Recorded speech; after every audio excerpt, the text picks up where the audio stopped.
Pupunta nga pala tayo ngayon kay paring Christian doon sa mekaniko nga doon, yung kaibigan kong mekaniko, at patitignan natin yung compressor nitong aircon.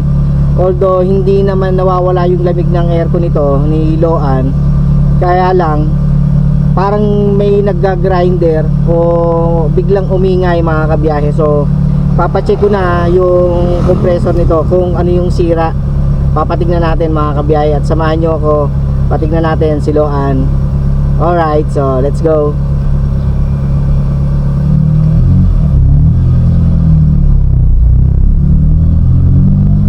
Hindi pa naman ganun ka lakas yung ingay, kaya lang baka kasi pagtagal-tagal ay magkaroon pa ng mas lalo pang lumaki yung sira. Kaya maipa-check na ngayon mga kabiyahe.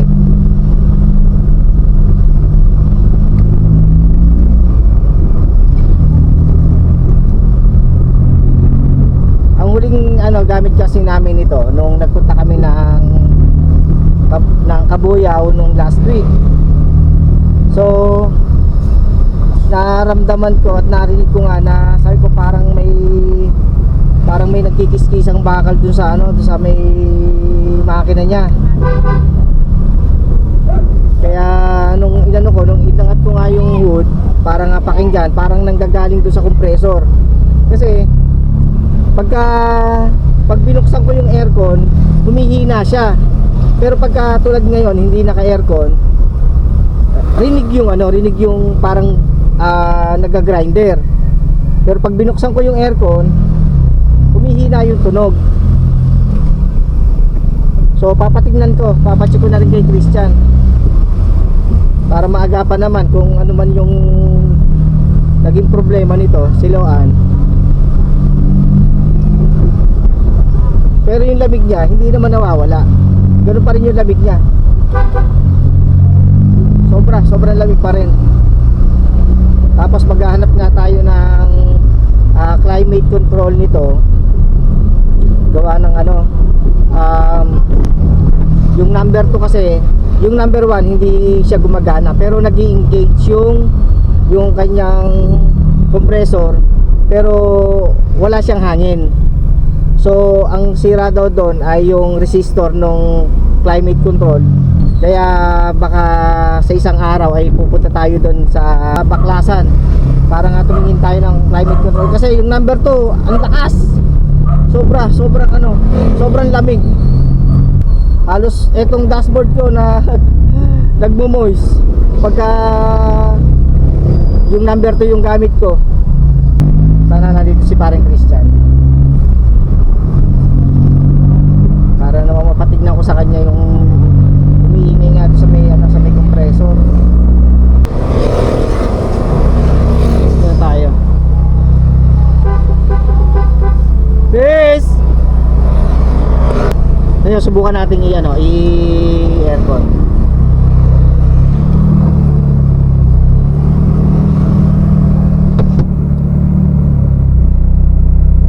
Yan, pagka naka-aircon mahina yung niya, yung parang nagga-grinder.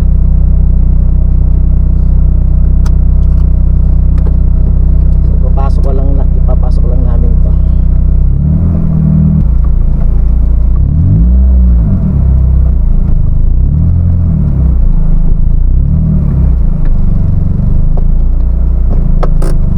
So yan, titignan muna namin mga kabiyahe.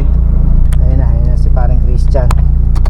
So tara, tignan natin ang biyahe.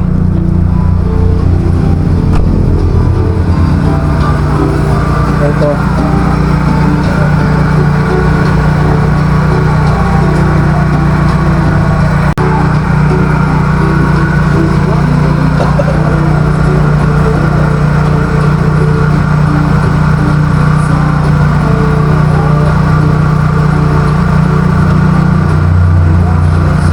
Parang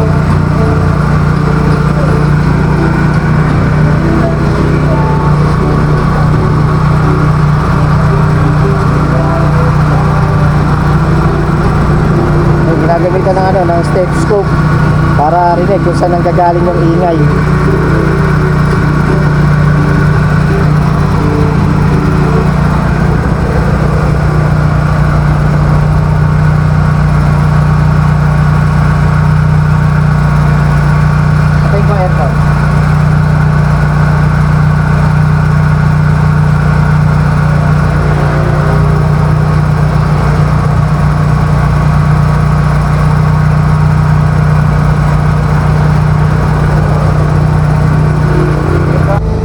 So ayun mga kabiyahe, bali ito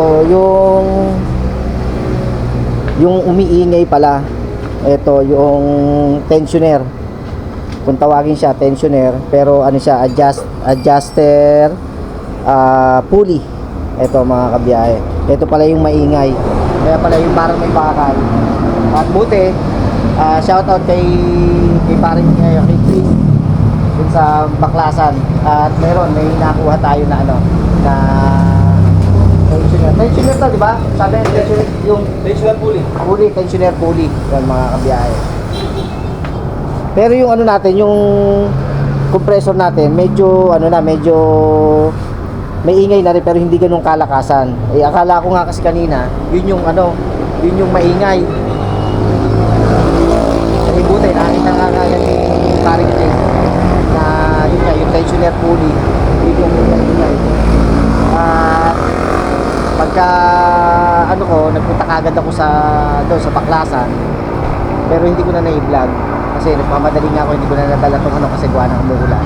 So yun nga, buti meron siyang bakante na na tensioner pulley, yun nga, para may kabit na. Gawa nun, December 13 mga kabiyahe, abangan nyo. At pupunta kami ng Nasugbu, Batangas, kay La Japper Sniper mga kabiyahe. So kailangan ay nasa kondisyon na ngayon si Loan. Yan mga kabiyahe. So maya na lang ulit. At kakabit lang ni pareng Christian yung ating tensioner pulley. Nice.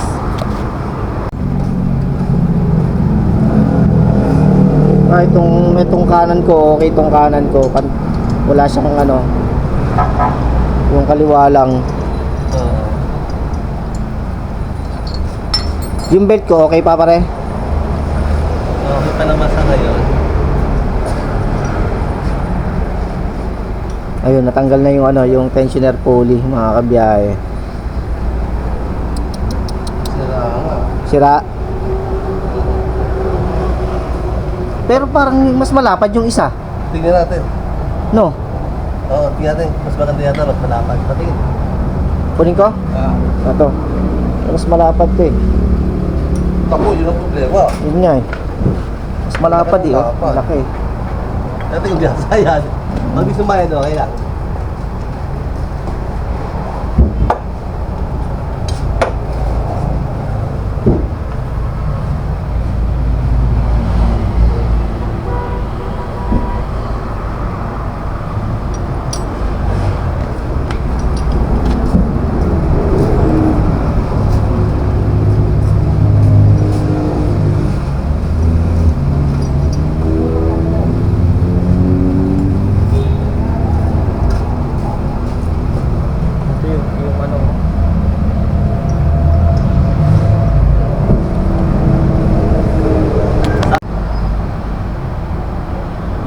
Yun! Yari. Ano? Subukan natin.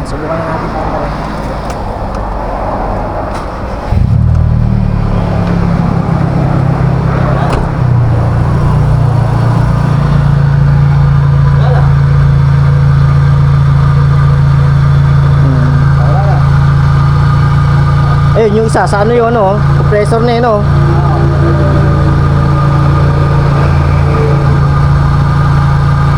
nga ingay Diyan? Oo. Nakalorma na lang siya. Bakit pa tayo pre? Hindi ka ako. Sige.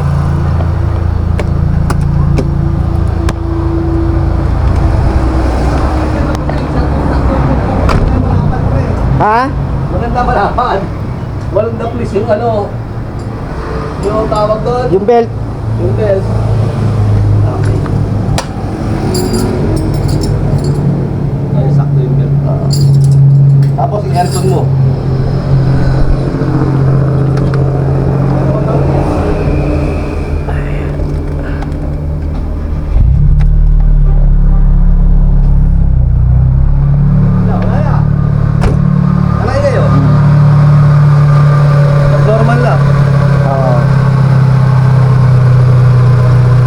Malapad eh Ganda nga.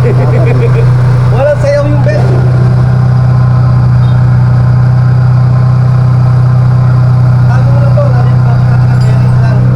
ka lang para pagka ano, palit yun. Linya ka, tapos palit ang bearing. Okay.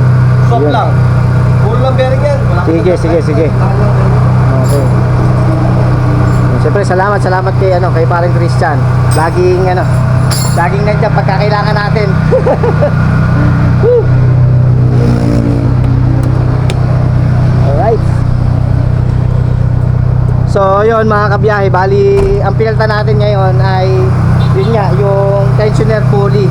Yun yung pinalta na maingay nga. At talagang napaka na yung parang ang gaspang na nung ikot niya mga kabiyahe. Kaya parang maingay. Yung sabi ko parang bakal. So yun, maya na lang ulit, kita tayo.